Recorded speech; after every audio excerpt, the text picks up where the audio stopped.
mereka ini adalah penyembah roh, di mana roh dan iblis itu adalah sehakikat. 2 Korintus 3 nomor 17. Jelas itu.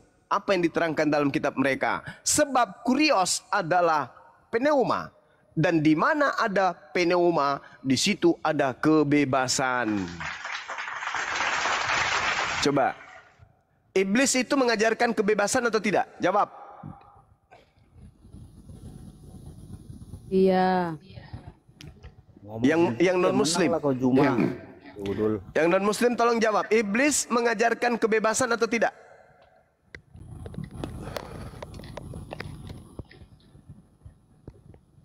Jawab.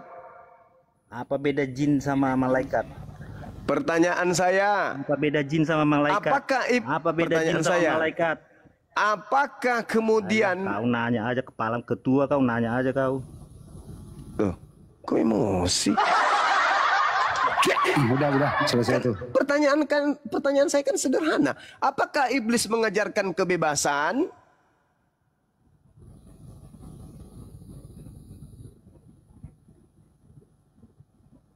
Jawabannya ya.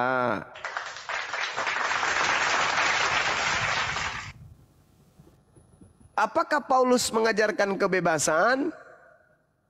Iya. Iya. Bedanya dengan iblis? Apa? Bingung? Tidak ada. Tidak ada. Apakah Yesus mengajarkan kebebasan? Tidak. Yesus tidak. Tidak. Apakah Nabi Musa mengajarkan kebebasan? Tidak. Tidak. Apakah iblis mengajarkan kebebasan? Iya, Paman. Iya. Apakah Paulus mengajarkan kebebasan? Iya, Paman. Iya. Bedanya dengan setan? Sama. Keren. Masya Allah. Luar biasa. Mantap. Wow. Keren. Siapa itu? Bang Arif. Masya Allah. Allahu Akbar, Masya Allah. Beliau habis jual ini sawah. Lapangan ini. Bang Zuma. Lapangan Merdeka. Naik lagi nih si betina nih. Adalah Gotenwati. Apa kamu bilang? Apa Kalau kamu bilang? memang Yesus itu, kalau kamu kan bilang Yesus itu iblis. Ya kan? Yesus yang datang kepada Paulus, Cak Ayu, itu iblis. Yang datang kepada Bani Israel, yang mengajarkan tunduk kepada Tuhan, itu bukan iblis, itu nabi. Nabi yang diutus Tuhan kepada Bani Israel. Berbeda dengan penyesat yang menamai dirinya Yesus Kristus yang datang kepada Kristen. Mau bukti? Mau bukti? Sekarang di dalam agama Kristen syarat sah nikah apa? Ada nggak? Kalau Paulus kan nggak Kasih Ustaz. kisah anak kecil, Yesus juga. Di mana sesatnya? Siapa bilang Paulus kemudian tidak suka sama anak kecil? Yesus, siapa bilang? Paulus kan nggak menikah, dia nggak merampok. Tolong kamu tunjukkan di mana kitab yang bisa saya baca yang menceritakan kisah hidup Paulus mulai dari dia lahir sampai dia mati. Di mana tertulis kisah sejarah hidupnya? Paulus saya itu mau tahu. Kan suku Benyamin dari salah satu. Iya, serigala, oke. Yang saya tanya bukan itu, Cak Ayu. Cak Ayu, yang saya tanya bukan itu, Cak Ayu. Cak Ayu, yang saya tanya bukan itu. Saya bisa membaca buku sejarah hidup Paulus itu, saya beli di mana bukunya? Mana tahu dia suka perkosa kambing? Mana tahu dia habis perkosa ibu kandungnya? Mana kita tahu? Ada sejarah hidupnya nggak? Tunjukkan di mana sejarah hidup Paulus saya bisa baca. Hoi. Saya bisa baca sejarah hidupnya Paulus ketika dia remaja itu di mana? Buku apa yang harus saya baca? Yang jelas saya tidak sejarah. Iya, buku apa yang harus saya baca supaya saya tahu bahwa Paulus itu orang suci? Di mana saya harus baca buku itu? Mana tahu dia home rank? Ya di mana saya bisa baca sejarah hidupnya? Di mana saya bisa baca sejarah hidupnya? Mana tahu dia home rank? Mana tahu dia home rank? Kita nggak tahu. Ya mana? Di Alkitab. Hah? Alkitab. Di mana di Bible? Di mana di Bible ceritanya sejarah hidup Yesus Paulus? Di mana? Hah? Di mana? Saya harus baca. Surat apa yang menceritakan kisah hidup Paulus? Buku apa? Kitab apa? Hah?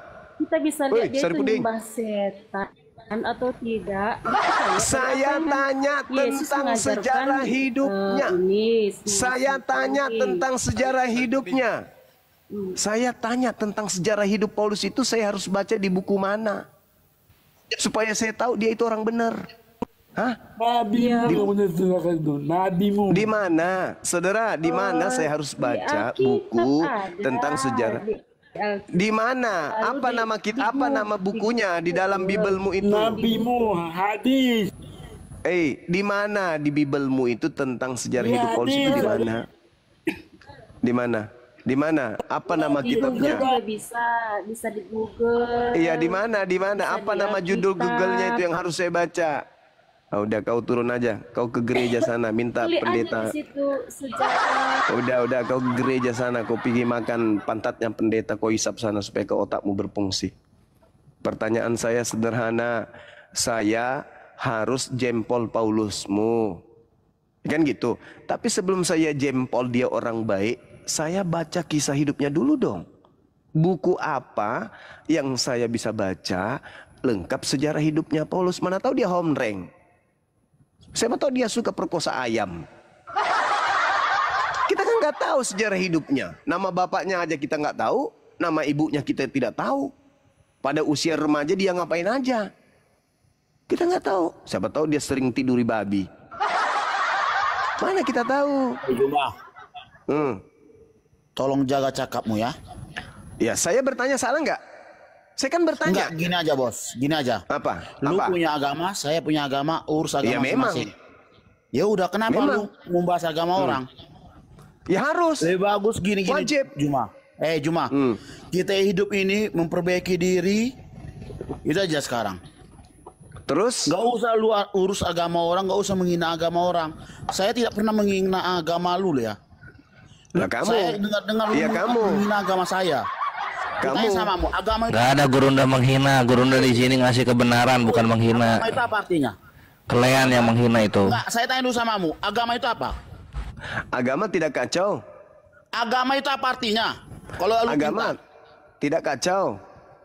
Lu aja goblok. Agama aja nggak tahu lu artinya apa. Bagaimana kau mau memperbaiki saya? Gimana kau memperbaiki saya? Sementara caramu begitu. Gue tanya lu sama lu ya. Saya tidak peduli. Mampus. Hilang.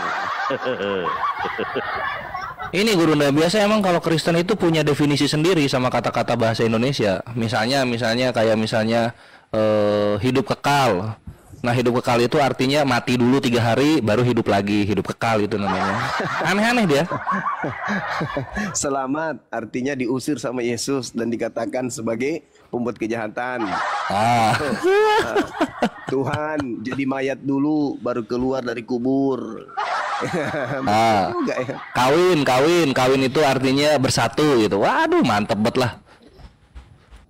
Kok pada emosi yang naik ya? Kenapa pada emosi nih malam? Nggak tahu nih, Akhi Arif, kureng. Suaranya balik. Aman. Berat aman. Teman-teman, ini akun baru Akang ya. Mohon di follow yang belum follow ya. Sama so cantik suara lu, Kang. Salam doa Kristus. Panas Oten. Salam doa Kristus. Kristus palsu dan Kristus asli. Ayo. Ya itulah yang saya tanya. Kristus asli itu anak manusia. Kan jelas itu.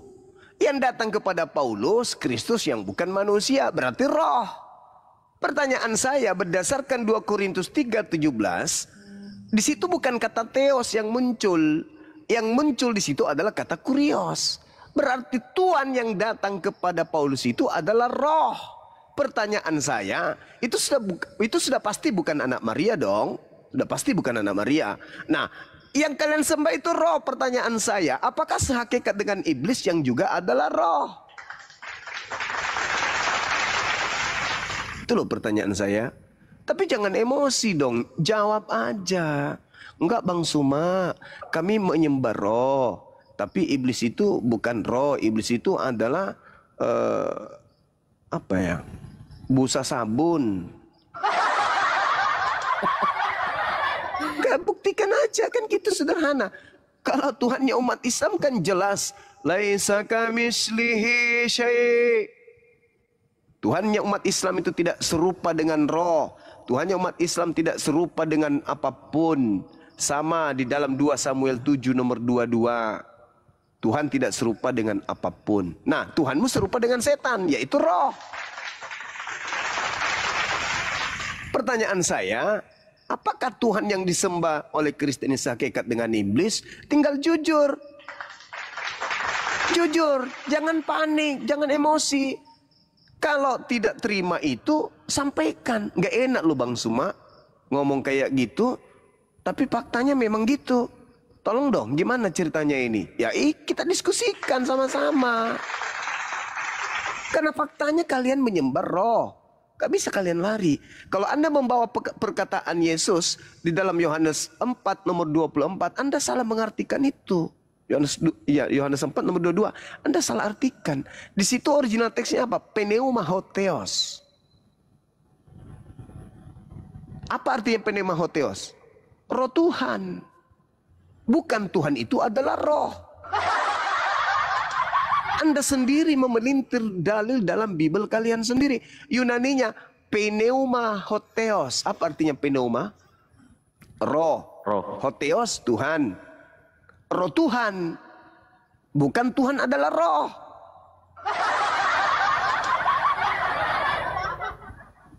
Itulah kalian. Hebat. Kalian pelintir Bible Anda sendiri. Bible kalian sendiri. Nah sekarang, kalau dikatakan Tuhan kalian itu roh, bukan pengakuan Yesus. Yesus hanya mengatakan roh Tuhan. Maka sembahlah Tuhan dalam roh. Apa maksudnya sembahlah Tuhan dalam roh? Sembahlah Tuhan dalam khusyuk. Jangan seperti orang Yahudi. Mereka berbicara tentang Tuhan, tapi mereka tidak menyembah sesuai dengan apa yang diperintahkan, yaitu dengan khusyuk. Apa itu sungguh-sungguh? Khusyuk itu sungguh-sungguh. Maka Yesus mengatakan, sembahlah Tuhan dengan sungguh-sungguh. Tetapi yang dikatakan oleh Paulus bahwa kalian itu penyembah roh memang betul. Beda dengan pengungkapan Yesus dalam Yohanes 4 itu. Tuhan, roh Tuhan. Roh Tuhan. Bukan Tuhan itu adalah roh. Itu terpelintir oleh Lembaga Bible Indonesia. Sedangkan Paulus berkata dalam 2 Korintus 3:17, sebab kurios adalah pneuma, dan di mana ada pneuma, di situ ada kebebasan. Nah sekarang untuk mendeteksi siapa roh yang datang kepada Paulus ini, yang disembah oleh Kristen ini, pertanyaannya sederhana.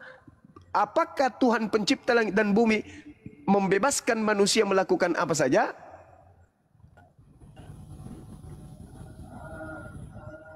Tidak.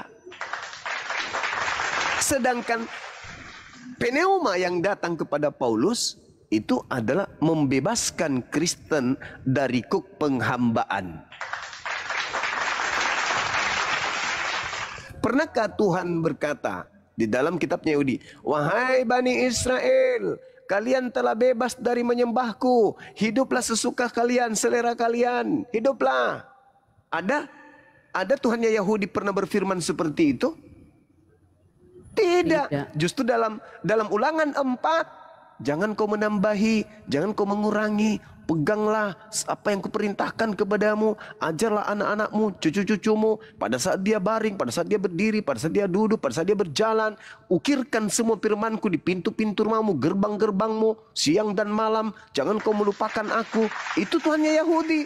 Tuhannya Yahudi tidak memerdekakan orang Yahudi dari hukum-hukumnya.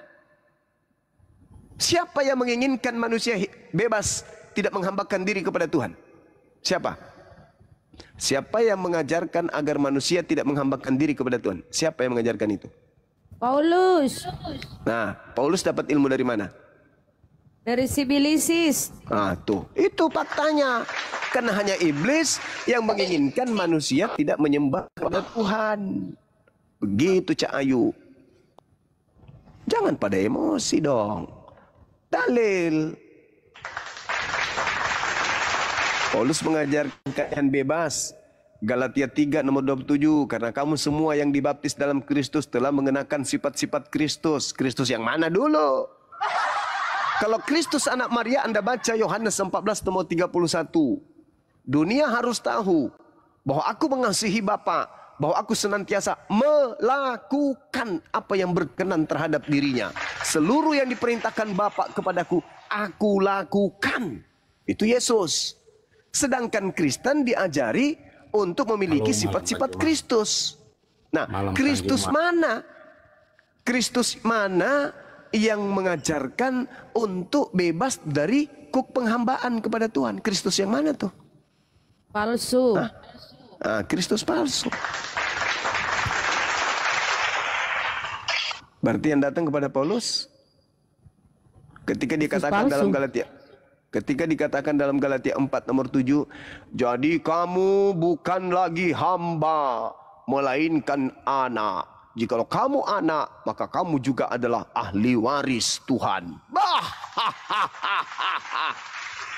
Hebat kali. Tuhan punya ahli waris. Begitu Tuhan mati, ada yang mewarisi. Dompala. Kamu bukan lagi hamba, tapi kau adalah anak. Anak siapa? Hah? Anak siapa? Sedangkan Yesus itu adalah hamba. Yesus anak Maria itu adalah hamba Tuhan. Kisah Para Rasul 4 nomor 30. Parah kali. Sedangkan Kristen ini bukan lagi hamba, tapi anak. Anaknya siapa kalian ini? Woi! Anaknya siapa? Hah? Kalau kalian itu anak-anak Tuhan, baca Amsal 3 nomor 11 nomor 12. Itu baru disebut anak Tuhan. Siapa mereka? Mereka yang dengan setia mendengarkan didikan Tuhan, melaksanakan apa yang dititahkan Tuhan. Itu baru disebut anak Tuhan. Nah, kalian malah membebaskan diri dari didikan Tuhan. Kalian ini anak siapa, Rek? Anak dompala, Paman. Anak dompala. Parah. Satu lagi dalilnya. Galatia 5 nomor 1. Supaya Kristen sungguh-sungguh merdeka. Kristus telah memerdekakan Kristen. Kristus yang mana? Kristus yang mana yang memerdekakan Kristen dari kuk penghambaan? Kristus yang mana? Palsu. Yang datang. Iya dong. Kalau anak Maria, apa kata anak Maria? Di dalam Yohanes 14 nomor 12. Jika engkau mengasihi aku, engkau juga akan melakukan pekerjaan-pekerjaan yang aku lakukan. Cantik kali ucapan Yesus itu. Berarti pengikut Kristus yang asli taat kepada Tuhan. Sebagaimana Yesus taat kepada Tuhan. Lawang kalian. Supaya kita sungguh-sungguh merdeka. Kristus telah memerdekakan kita. Karena itu berdirilah teguh. Jangan lagi mau menghambakan diri.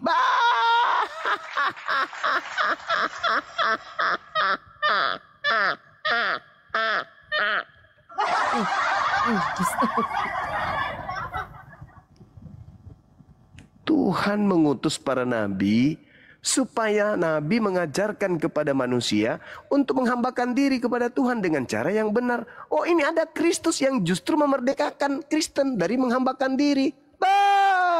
Dompala. Diajarin, disampaikan emosi, nggak terima. Padahal ini fakta kenyataan. Ketika Tuhan mengajarkan kepada Adam, ini. Tapi satu, jangan kau sentuh, jangan kau dekati, apalagi kau makan. Iblis datang, enggak dong. Kamu dibebaskan, kamu dimerdekakan dari perintah-perintah. Semuanya boleh kau makan. Semuanya boleh kau minum. Makan dan minumlah sepuasmu, supaya kau kekal di dalam Ganbi Eden. Apakah itu fakta sesuai dengan kenyataan? Tidak. Begitu dia makan, ditunjang pantatnya dari Eden. Masih mau kau datang besok. Ketika Tuhan datang kepada Musa, memberikan perintah-perintah perjanjian baru kepada mereka. Yeremia 2:31. Aku akan mengadakan perjanjian baru dengan Bani Israel dan Bani Yehuda. Apa isi perjanjian baruku? kepada Bani Israel dan Bani Yehuda. Aku akan memasukkan hukum Taurat ke dalam batin setiap Bani Israel, Bani Yehuda. Nah, itu perjanjian baru Tuhan kepada Bani Israel. Memasukkan hukum-hukum, ketetapan, ketentuan runut kepada Nabi Musa dan harus disampaikan kepada kaumnya agar kaumnya tetap dengan setia melaksanakan apa yang diperintahkan Tuhan kepada mereka. Enak bukan? Enak. Datang iblis. Iu. Siapakah engkau Tuhan? Akulah Yesus yang kau niaya. Apa tujuanmu datang kepadaku Tuhan? Pergilah ke seluruh bangsa, jadikan semua manusia jadi pengikutku. Setelah kau jadikan dia jadi pengikutmu, apa hadiah buat mereka Tuhan? Jangan lagi kau menghambakan diri, tetapi kamu adalah anak-anak Tuhan. Merdekalah kalian. Jangan lagi mau dikenakan kuk penghambaan. Bebas, merdeka. Terima kasih Tuhan. Iya paman. Nah itu yang terjadi kan? Masya Allah. Itu yang terjadi bukan? Bahwa pola yang diusung oleh Kristen dari Barat membebaskan anak Adam dari hukum Tuhan. Kebebasan. Mana dalilnya? 2 Korintus 3 nomor 17. Sebab Tuhan Kristen adalah roh, dan di mana adalah roh Tuhan, di situ orang Kristen dibebaskan. Bebas dari apa? Bebas dari apa? Hukum-hukum Tuhan. Dari hukum-hukum Tuhan. Manrasai generasi. Gitu saudara. Jadi jangan emosi, diskusinya kita. Pertanyaan saya, apa bedanya Kristen dengan iblis yang bebas dari aturan Tuhan? Jawab. Coba, mana aturan Tuhan yang ada di Kristen? Ada nggak? Satu aja. Aturan Tuhan yang ada di Kristen satu aja. Saya rindu ingin mendengarkan itu. Satu aja aturan Tuhan yang ada di Kristen. Apa itu? Anda? Ya, silakan. Ya ono. Kalau ada Kristen yang mampu menunjukkan, saya kirim kemudian kepadanya. Apa yang aku kirim kepadanya? Bible. Supaya dia baca. Satu perintah aja. Kalau ada perintah Tuhan kepada agama Kristen itu mana? Tunjukkan ke saya. Kalau ada besok saya nikah lagi. Ada enggak? Tolong. Ini Kristen. Sorry. Tolong Anda tunjukkan satu perintah Tuhan kepada Kristen. Silakan. Satu aja. Dengerin. Ya. Enggak, dengerin saya dulu Kang Juma. Saling hormatilah. Oh iya, kalau Anda baik-baik ya ayo kita saling menghormati. Tapi kalau yang kayak tadi itu mana bisa dihormati? Orang cuplis kayak gitu, otak nggak ada. Silakan. Enggak, dengerin. Kang Juma kan belajar teologi nih kan. Udah jelas belajar teologi. Ya. Yang jelas yang naik itu tidak semua belajar teologi. Artinya tidak sepandan dengan Juma. Kalau Juma berani naik di ROM CFE, kalau dia kalah saya mualaf. Berani nggak? Apa itu? Grup apa lagi? ROM CFE. Dia kan apa orang, dia romo pastor. Dia belajar teologi. Jadi biar kamu lawan debatnya gitu, sepandan. Kalau dia kalah saya mualaf gitu. Berani siapa nggak? Lagi tuh? Yang mana orangnya? Kamu cari CFE strip CE strip. Kenapa bukan kamu aja sih yang diskusi, bro? Bro, kenapa bukan kamu aja yang diskusi? Di mana Komalnya itu? Kapan dia buka? Sekarang dia lagi live itu. Suruh ke sini coba bang. Berani nggak? Ya berani lah. Om Paulus kau bangkitkan lagi tentu lawan. Undang kemari Pak. Undang ke sini coba. Undang ke sini. Saya nonton. Jangan kemari Juma di situ. Kalau dia kalah nanti saya ini ikut Bang Juma deh. Enggak usah kamu alap, suruh ke sini. Undang ke sini coba Bang. Enggak, kalau maksudnya gitu maksudnya. Jadi kita nggak usah nyalahin agama orang gitu. Maksudnya kita sesuatu yang salah tanpa dinyalahin juga tetap aja salah. Iya makanya coba aku minta tadi pertanyaan sederhana lu. Berani pertanyaan sederhana lu dari saya, ada nggak perintah Tuhan dalam agama Kristen? Itu aja. Tantangan buat kamu lo, nggak ada orang yang berani tantangan seperti itu. Coba tunjukkan satu perintah di dalam agama Kristen dari Tuhan, ada nggak? Satu aja. Apa yang ada di dalam Kristen itu berasal dari Tuhan? Apa? Benda milah. Nggak ada. Paling ada orang kasih. Kasih itu kan sudah dihapuskan. Kasih itu kan hukum talas. Assalamualaikum semuanya. Waalaikum.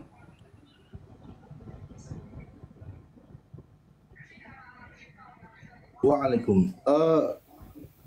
Oh ya, siap. Itu barusan suruh nantang-nantang siapa pendeta itu, jangan-jangan dia dengar nama Gurunda dia udah ngeper duluan lagi. Tuh, ada aja. Assalamualaikum warahmatullahi wabarakatuh. Ini cukup nggak buat konten? Waalaikumsalam. Kalau nggak cukup saya turun aja, nggak apa-apa. Itu ada Labib Oten. Assalamualaikum. Oh, bukan tuh. Waalaikumsalam.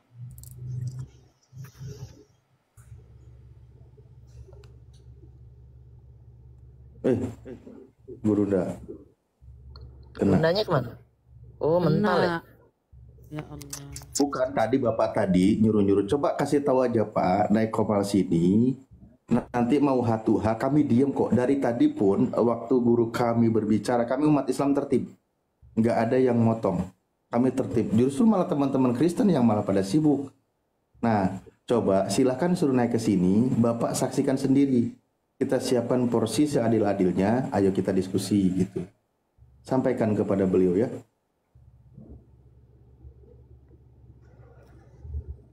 Tapi emang dari awal itu banyak yang memancing ya. Jadi kalau mau diskusinya akademis, jangan ke penjebakan gitu loh, penjebakan karena kita dibuat. Bisa juga jadi buat teman. Nggak bisa dikatakan jebakan. Orang bunyi ayatnya kadang-kadang bikin saya kena band juga. Saya dibacain.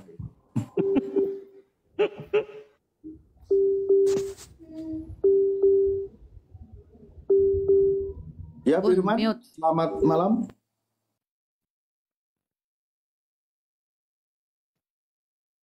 Firman telah naik komal. Apakah Firman sudah menjadi manusia? Bang Juma kena seruduk ya? Kena tombak.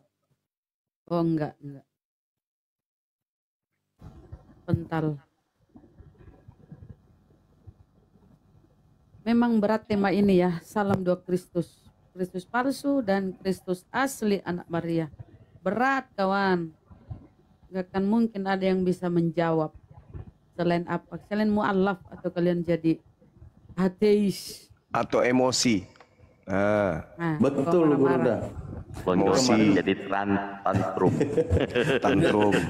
Pendeta kemarin tantrum ketika dibacakan Matius 7:23, Yesus tidak kenal. Berarti Yesus mana yang kalian panggil? Kan gitu. Yesus sendiri tidak kenal. Nyalah daripadaku kalian semua pembuat kejahatan. Aku tidak mengenal kalian. Kalau Yesus asli tidak kenal, lalu kalian itu manggil Yesus siapa? Yesus yang mana? Nah, itu. Sekaligus itu bukti bahwa Yesus itu bukan Tuhan. Karena Yesus tidak mengenal. Kalau Allah Tuhan yang benar mengenal mana yang kafir, mana yang musyrik, mana yang munafik, mana yang mukmin, mana yang bertakwa. Allah yang sejati itu tahu, kenal. Ini aku tidak mengenal kalian, bukan Tuhan dong. Tuhan kok nggak mengenal ciptaannya, gimana sih?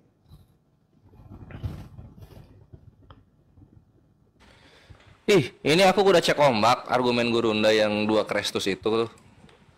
Serius mereka ini keteteran ya. Dikasih, kan pertama kita kasih dulu ini Gurunda. Itu kan Yesus sudah janji tuh. Kalau ada yang ngomong Mesias ada di sini, Mesias ada di sana, jangan kamu percaya, kan gitu. Iya. Nah, terus baru juga Yesus ngasih tahu kayak gitu. Kejadian. Siap. Kok diturunin ada Paulus. Lila? Lagi ngomong dia. Pas Paulus lagi ngomong, dia ngeliat Mesias, kenapa ini Kristen percaya? Kan Yesus sudah ngomong kayak gitu. Bingung sendiri mereka Gurunda. Mau tahu jawabannya? Mantap. Kenapa mereka percaya? Iya, mereka nggak bisa jawab di situ gitu. Nggak bisa ngeles ya. Nggak bisa ngeles ya mereka. Iya. Ayo. Siapa yang di Komal ini? Yang gurundanya siapa? Ayo. Yang pintar sedikit. Bang Zuma. Ayo. Dari mana? Katolik apa Kristen ini? Tuh, udah dikasih tuh. Ya wis, ayo. Siapa? Ayo. Tadi katanya kan nantang-nantang tuh. Ayo. Santai kau, santai, diam. Iya memang santai, tapi jangan diturunin ya. Satu catatan jangan diturunin ya.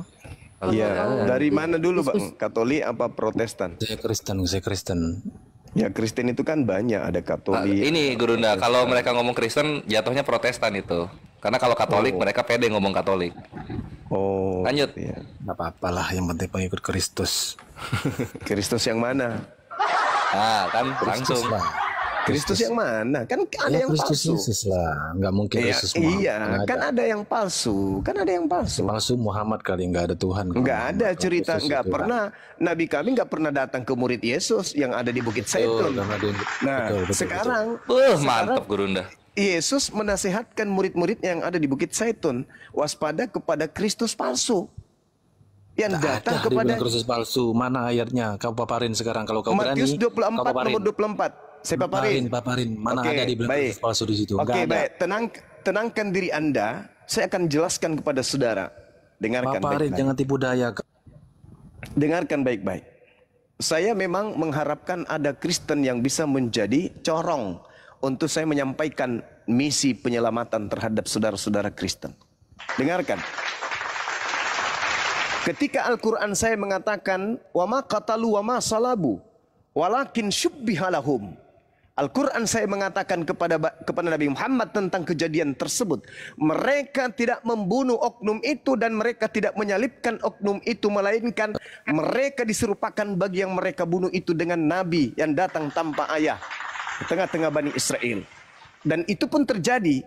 Di dalam kitab saudara, Yesus berpesan, waspadalah kepada orang yang menyerupai aku. Di mana itu tertulis? Matius 24, nomor 4, nomor 5, nomor 23, nomor 24, nomor 25, nomor 26. Paham? Saya uraikan kepada Anda.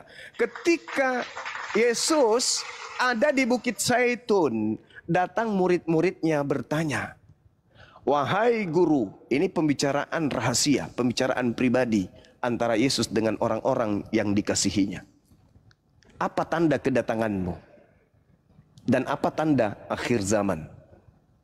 Apa kata Yesus?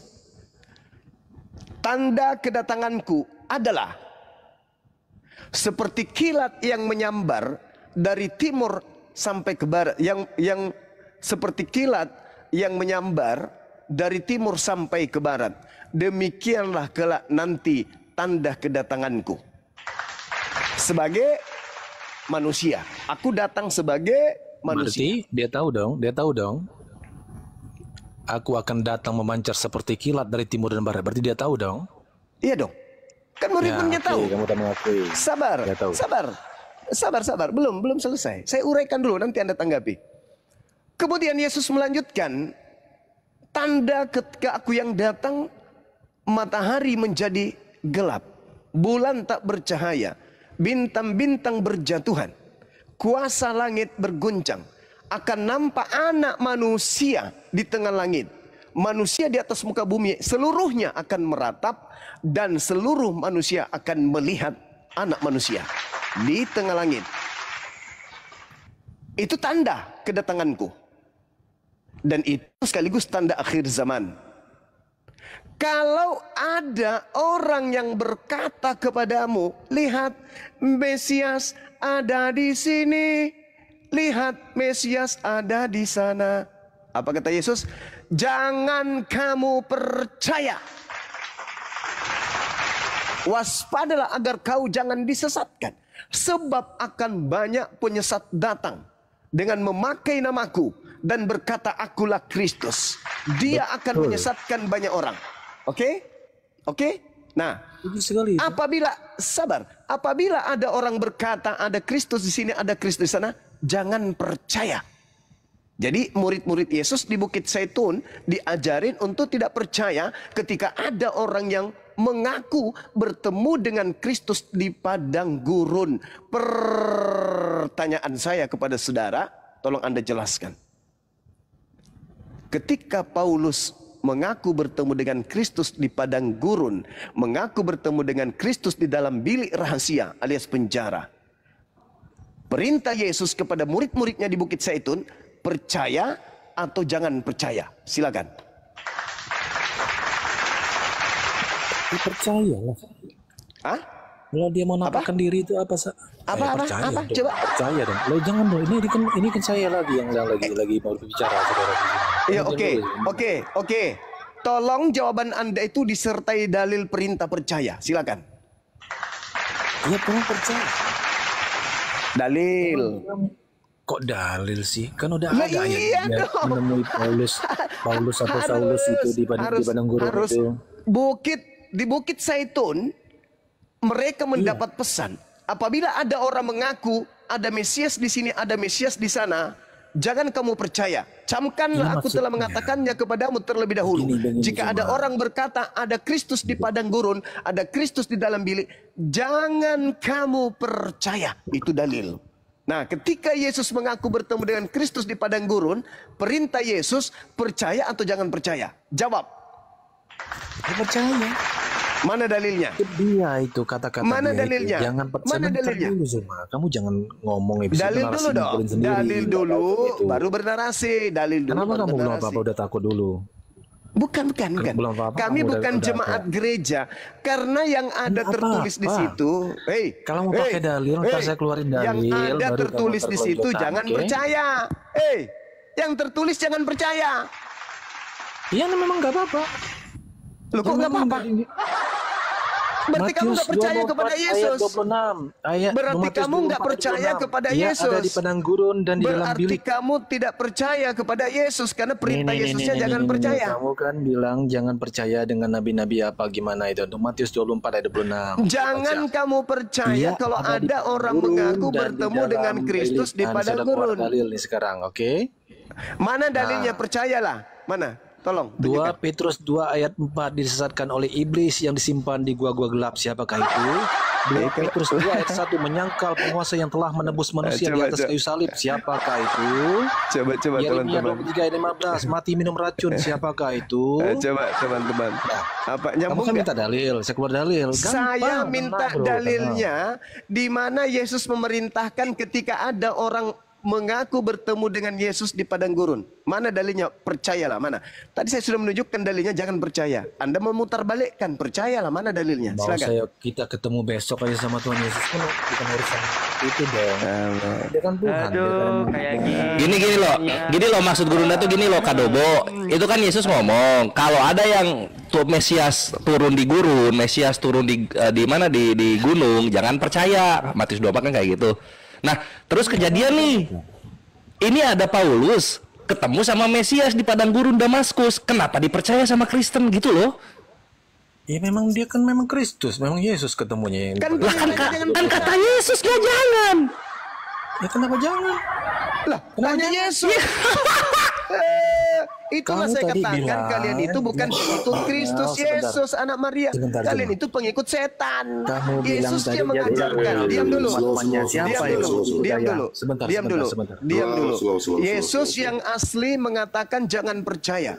Tapi kamu mengatakan percaya. Kamu mendengarkan pesan dari mana itu? Oke, saya lagi. Ya. Oke, yuk. Kalau bagi Tuhan, ngapain harus kamu yang nentuin dia mau hadir kapan? Sudah ditentukan di situ, jangan percaya. Jangan percaya kalau orang menyebut dia itu Kristus, dia itu Yesus. Nah, nasihatnya kalau ada orang berkata bertemu dengan Kristus di padang gurun, jangan kamu percaya. Perintahnya jangan percaya. Walaupun Yesus asli yang datang. Saudara, jangan percaya kata Yesus. Tapi kalau Yesus datang sendiri, yang asli, saudara, kalaupun Yesus asli yang datang kepada Paulus, apa nasihat Yesus dulu? Percaya atau jangan percaya? Percaya dong kalau Yesus yang datang. Ngapain nggak percaya? Nah, mana dalilnya? Mana dalilnya? Mana dalilnya? Percaya? Mana dalilnya? Pertanyaan yang koplak lah saudara Zuma. Kamu nggak ada. Udah kamu turun. Kamu ke gereja jilat pantat pendeta biar kewaras. Nah, gitu bagus. Jangan sombong. Kalau cuma modal dogma gereja, jangan sombong. Perintah Yesusnya jangan percaya kok kamu rubah percaya. Inilah bukti bahwa kalian itu penyembah setan. Iya, Juma. Ini Gurunda, dia kencingin sendiri perkataannya Yesus. Dibilang jangan percaya malah ya percayalah. Ya itu dikencingin itu perkataan Yesus. Karena dia percaya kepada Kristus palsu. Itulah yang terjadi. Kita diskusi. Mantap, saya emang argumen Gurunda ini mematikan. Cuma hebat. Mana ada mati orang bego yang mematikan itu. Kan cuma hebat. Kita ngobrol. Silakan satu-satu. Silakan. Oke, yang mana lagi yang mau diterapi, yang mau dilas otaknya yang mana? Silakan. Ya, enggak, saya dulu Kang Juma. Di-mute dulu Pran, di-mute biar Bang Jack dulu menghadapi Bang Juma. Iya. Ya. Biar tertib. Jangan membawa ajaran Kristen ke sini jadi ricuh. Matius 24. Ini berbicara tentang akhir zaman. Kedatangan kenapa? Akhir zaman. Ini tentang kedatangan Mesias. Yang kedua. Atau tentang kedatangan Rasul. Kedatangan Mesias lah, Rasul Mesias sama aja. Rasul. Pinter, bagus. Nah, terus? Ya. Masalahnya? Kita baca di ayat yang kemana? Sebentar ya. Nah. Kita lihat konteks ya, jangan lari kemana-mana ya. Anda lah yang kalian lah yang selalu lari-lari kemana-mana. Bukan hanya lari kemana-mana, kalian ini membantah dalil malah. Kita baca ayat 24 ya. Matius 24 ya. Dari ayat 23 deh. Pada waktu itu, jika orang berkata kepada kamu, lihat Mesias ada di sana, di sini. Mesias ada di sana. Jangan kamu percaya. Ya. Sebab Mesias palsu dan nabi-nabi palsu akan muncul dan mereka akan mengadakan mujizat, tanda-tanda yang dahsyat dan mujizat-mujizat sehingga sekiranya mungkin mereka menyesatkan orang-orang pilihan juga. Jadi dua ayat ini menceritakan atau topiknya adalah tentang Mesias palsu dan nabi-nabi palsu. Setuju? Setuju banget. Ya, bukan rasul ya. Rasul itu sudah pasti nabi. Anda gimana sih? Saya mau tanya, Paulus itu dikenalnya rasul apa nabi? Bukan Paulusnya, yang datang ke Paulusnya, bro, yang dibahas itu. Yang datang ke Paulusnya, Zak. Anda stop dulu jangan kerebutan satu-satu kalau berani sama saya. Iya, ini gue lurusin. Yang datang ke Paulusnya, bukan Paulusnya yang dibahas. Anda mute dulu ya. Oh, tadi lawan gua udah gua kasih tahu ke sini lagi. Aduh, ini lawan saya juga kabur-kaburan nih, saya ditendang sama dia nih. Kamu mau bersuara. Penyembah Kristus palsu, gak usah sombong kau. Bicaralah kau, penyembah Kristus palsu. Nyatanya saya ditendang sama dia kok tadi. Saya bahas ini tendang sama dia. Iya, enggak usah kau bahas itu, karena orang sudah jengkel melihat kebodohanmu, makanya kau ditendang. Juma ya. Jangan lari Juma ya. Tidak akan lari kepada penyembah Kristus palsu yang adalah iblis, tidak akan lari saya.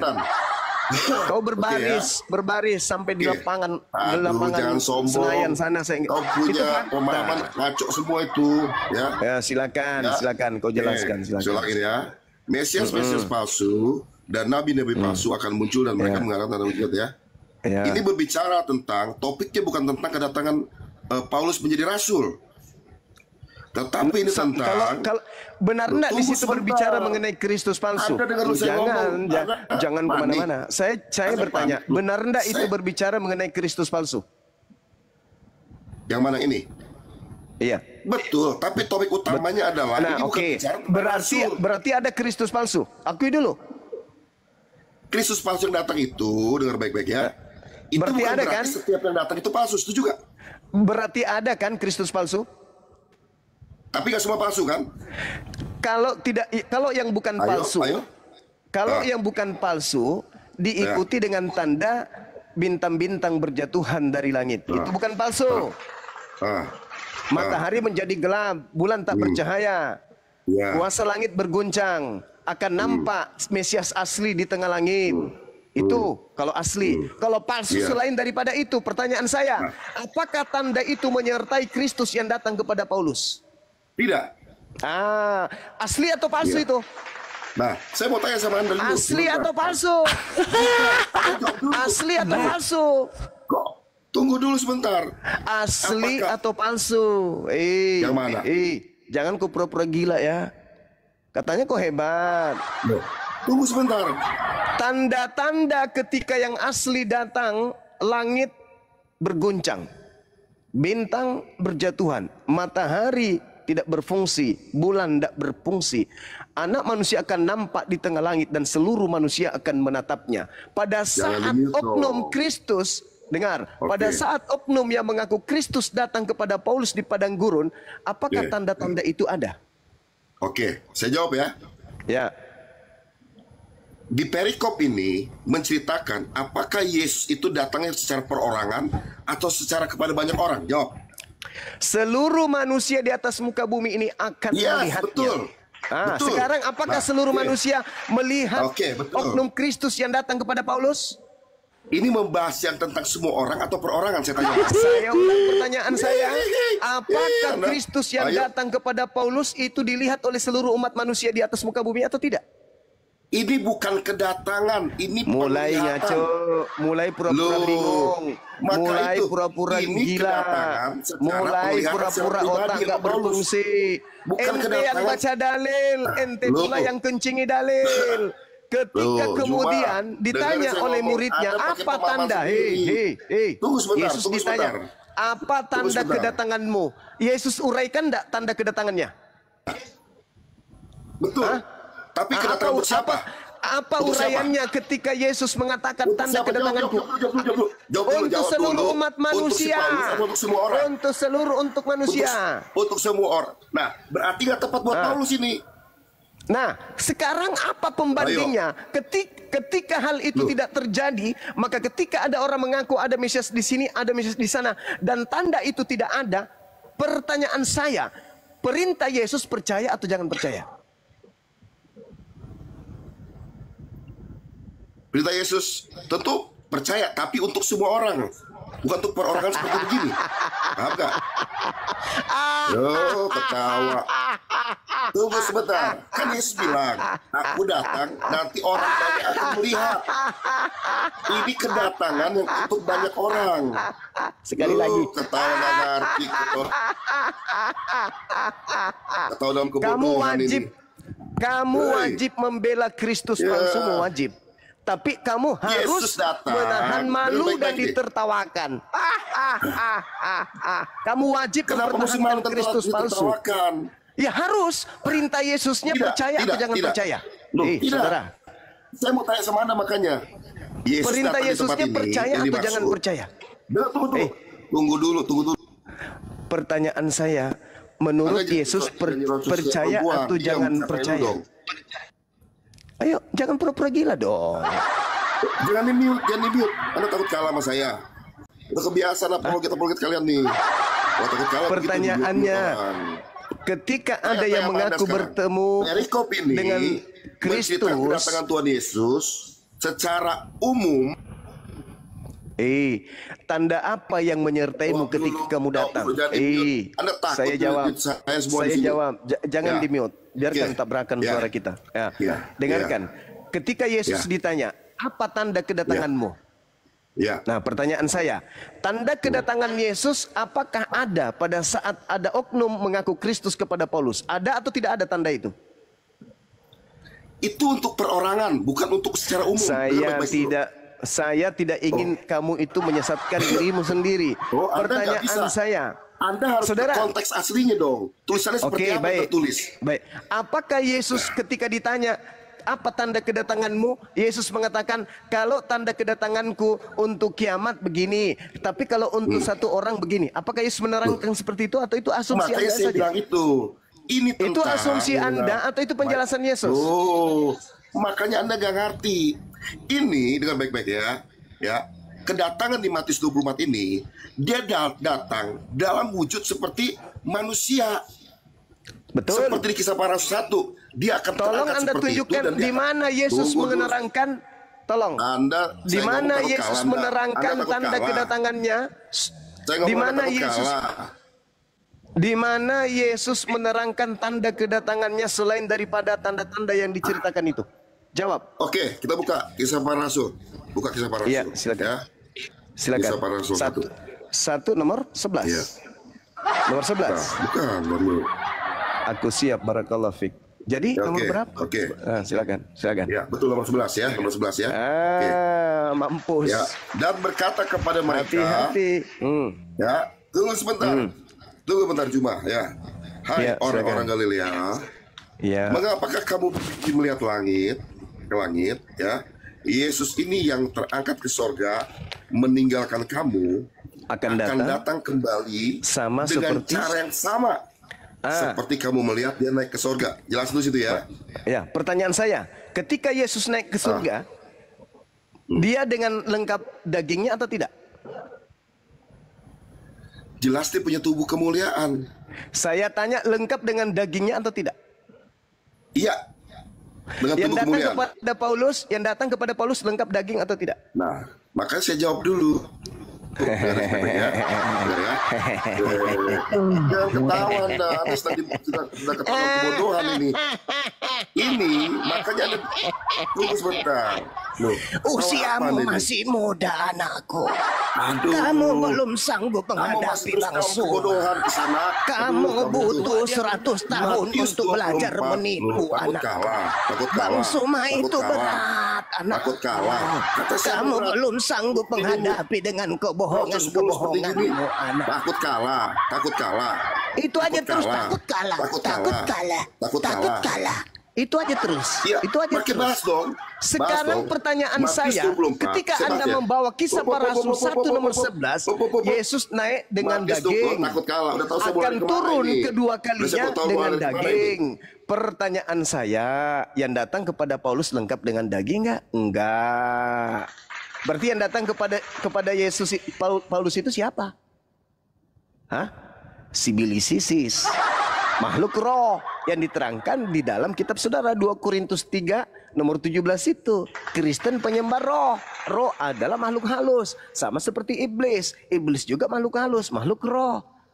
Itu loh. Makanya Yesus tidak mengenal kalian. Enyahlah daripada aku wahai Kristen laknatullah. Kalian semua adalah pembuat kejahatan. Aku Yesus tidak mengenal kalian. Nah loh, kena kan? Jangan sombong lah. Akui kebenaran. Oh iya ya, betul ya yang disampaikan Bang Suma ini benar-benar ya. Jangan kayak gitu dong. Kalian itu hanya terlanjur Kristen aja. Jadi ketika kemudian dijelaskan, kami kan tidak membawa narasi Quran, kami membawa narasi Bible. Orang yang wajib hukumnya percaya Bible ya kalian. Kok justru kami yang percaya, gimana toh? Yesus mengatakan jangan percaya. Kalian pelintir, percayalah. Mana dalilnya? Enggak ada dalilnya bang. Yang pasti kami percaya. Lah itulah kalian kena prank. Ditanya sombong. Ditanya larinya ke Nabi Muhammad. Kemana-mana. Apanya itu? Tapi Banyuma nggak ngerti. Itu kan di tafsir. Beda kalau Yesus datang banyak orang. Beda kalau satu orang gitu Banyuma. Menyala abangku. Kebohongan apa itu? Ini kan Yesus bertanya. Tanda-tanda kedatangan guru kalau datang apa? Apa tanda kalau guru yang datang? Si guru menjelaskan. Ini loh anakku, kalau aku yang datang, ya, seperti kilat yang memancar cahayanya dari timur sampai ke barat. Demikianlah nanti kedatangan anak manusia. Yang datang anak manusia. Sebagai anak manusia datang dalam wujud yang asli. Sama seperti penjelasan malaikat di dalam Kisah Para Rasul 1 nomor 11. Yang dikutip tadi siapa itu yang dia coba untuk menjadikan itu pelampung tapi nampar dirinya. Yesus datang tanda-tandanya bulan tak bersinar, matahari gelap, bintang berjatuhan. Apalagi kuasa langit berguncang. Apalagi dia nampak di tengah langit, seluruh manusia akan melihatnya. Itulah yang diterangkan dalam Al-Quran surah As-Zukhruf ayat 61. Aku siap, syukran, barakallah. Silakan. Ya ini yang Nun Mawati. Itu kalau untuk banyak orang. Kalau sepsial Paulus beda Banyuma.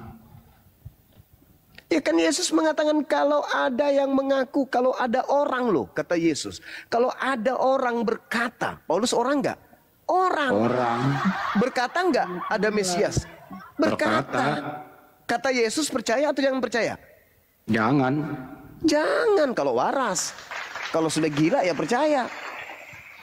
Yang percaya terhadap Kristus yang datang kepada Paulus, semuanya adalah antikristus. Saya kasih datanya nanti kalau ada yang mengaku tidak. Saya bantu kalian untuk paham. Tapi menurut ilmu gereja sama bom-bom tadi Bentar, itu, Bang Andi, ini ada tamu kalau ini. untuk satu orang, beda kasusnya Bang Juma.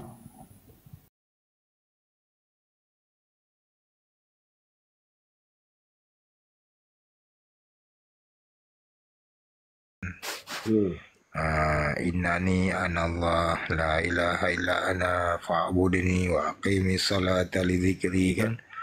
Sesungguhnya aku ini adalah Allah, tiada Tuhan selain aku, sembahlah aku dan dirikanlah salat untuk mengingatku, kan gitu. Nah, berarti kan sesudah Allah memperkenalkan dirinya, namanya, habis itu ada perintah. Nah, berarti kan tegas juga di situ, Pak. Mungkin sedikit saya minta kan komparasi ataupun komparasinya dengan keimanan Bapak gitu, misalkan dari kitab sucinya, jangan dari corak doktrinnya, itu kan beda-beda nanti. Yang dari kitab suci ini kita minta, ada nggak kira-kira Yesus yang Bapak Tuhankan itu lugas mengatakan ataupun tegas mengatakan bahwasanya dirinya itu adalah Tuhan gitu, Pak? Oh ya, jadi begini ya, saya terus terang ya, memang dalam beberapa hal ya masing-masing punya persepsi ya. Saya ya latar belakangnya bukan teolog, tapi kalau saya mau tegas kata itu ya, dia menempatkan diri sebagai jaminan keselamatan ya. Dalilnya di Yohanes, pasti abang tahu lah 14 ayat 6, kemudian Yohanes 3 ayat 16. Kalau Yohanes 14:6 abang tahu lah, akulah jalan dan seterusnya ya. Kemudian ya, aku jalan kebenaran dan hidup. Kemudian penegasan tentang dia adalah Allah ini kan ada beberapa dalil ya. Di Matius 28 ayat 18, dia diberikan kuasa untuk menguasai surga dan bumi. Itu ada kaitannya dengan Filipi 2 ayat 10. Yesus berkuasa atas surga, di atas bumi dan di bawah bumi. Jadi itu menjadi pijakan bagi orang Kristen. Akhir daripada doa itu segalanya kita pertaruhkan di dalam nama Yesus. Oke, dia akan datang sebagai hakim yang adil. Kemudian adalah Alfa dan Omega, Wahyu 1:8 ayat 8, Wahyu 22 ayat 13 ya. Kemudian penegasan apa perkataan tulis, dia ketika berpuasa dan dicobai oleh iblis di Matius 4 ayat 7, sebab ada tertulis, janganlah engkau mencobai Tuhan Allahmu. Kemudian Matius 4 ayat 10 penegasan, bahkan iblis kau juga harus sembah pada aku. Oke. Ya, jadi itu pernyataannya. Kenapa iblis yang dia jawab? Ketika murid-murid bertanya, dia jawabnya masih samar-samar aja ya. Tapi kalau iblis bagi kekristenan, iblis itu malaikat yang dibuang dari kerajaan surga karena untuk bersaing, untuk menguasai kepemimpinannya Allah dalam kerajaan surga. Makanya dia dibuang menjadi iblis. Jadi dia tahu rahasia dalam apa yang di dalam kerajaan surga atau kerajaan Allah itu sendiri. Dia tahu. Dan Tuhan tahu. Tuhan tahu bahwa iblis ini siapa. Sebelumnya kan malaikat. Makanya Tuhan penegasan ya, janganlah engkau mencobai Tuhan dan Allahmu ya. Jadi gini Pak Leslie ya, sedikit dari serangkaian yang Bapak paparkan. Jadi menunjukkan ketidaklugasan atau tegasan di sini bahwasanya Yesus mengatakan dirinya Tuhan. Karena kenapa? Dia diberi kuasa. Berarti kan ada kekuatan lain yang memberi kuasa untuk Yesus. Kan berarti ada kekuatan dari yang lain. Yang pertama ya. Yang kedua, akulah jalan kebenaran dan hidup. Berarti dia hanyalah sebagai jalan untuk menempuh ataupun menuju tujuan, yaitu yang memberi kuasa tadi. Kan gitu, Pak. Oke, bagaimana kaitan Matius 4 ayat 7 yang tadi saya sebutkan tadi? Janganlah engkau mencobai Tuhan Allahmu, kata Yesus kepada Iblis. Oke, baik. Di sini Pak yang harus lebih bijak manusia-manusia ini yang diberi akal dan pikiran yang membedakan manusia ini dengan makhluk yang lain, kan gitu kan? Disinilah kenapa Yesus ketika berhadapan dengan murid-muridnya ataupun